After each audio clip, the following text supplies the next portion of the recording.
Salut, c'est Jean-Michel Anctil. Un petit mot pour vous dire que je suis très fier de voir que les gens s'impliquent de plus en plus pour la persévérance scolaire. Du 11 au 15 février prochain, mais c'est la semaine de la persévérance scolaire et les matanais s'impliquent beaucoup. Bravo, plein de jeunes qui font en sorte de motiver d'autres jeunes qui sont peut-être sur le point de décrocher puis qui n'ont peut-être pas la motivation pour compléter leurs études.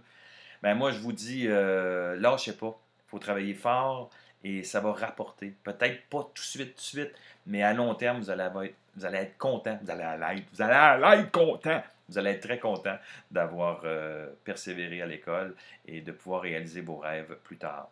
Il ne faut pas laisser les gens mettre non plus des barrières devant nous et de faire en sorte de détruire vos rêves. Il faut croire en ses rêves, puis si on y croit, ben, tout est possible. Il faut nourrir aussi ce rêve-là. Et souvent, on dit, il y a une porte qui se ferme, ben, il y a un autre qui s'ouvre à quelque part. Et c'est vrai. Quand j'ai commencé à faire ce métier-là, il y a beaucoup de gens qui m'ont dit, ah, tu ne vivras pas de ça. Il y a bien trop de monde. Il y a plein qui veulent faire ça. Mais si j'avais écouté ces gens-là, probablement que je ne ferais pas le métier que je fais aujourd'hui. Je ne serais pas comblé de faire le métier d'humoriste.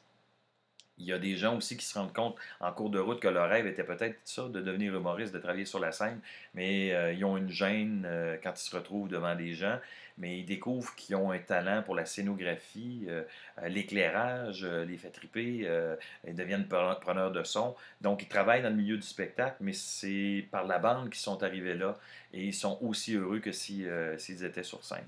Alors voilà, je vous souhaite une belle semaine de la persévérance scolaire. Si jamais vous avez des amis ou des gens autour de vous, vous sentez qu'ils sont sur le point de décrocher, il faut être à l'écoute, il faut les encourager, leur donner une petite tape dans le dos. Des fois, c'est juste un petit geste qui va faire en sorte que ça va changer la vie d'un ami ou de quelqu'un autour de vous. Alors, bravo à tous ceux et celles qui s'impliquent dans cette semaine de la persévérance scolaire et je dis au revoir aux matanais et matanaises. Bye. Faut que j'arrête ça. Comment on arrête ça? C'est là, faut que je pèse là.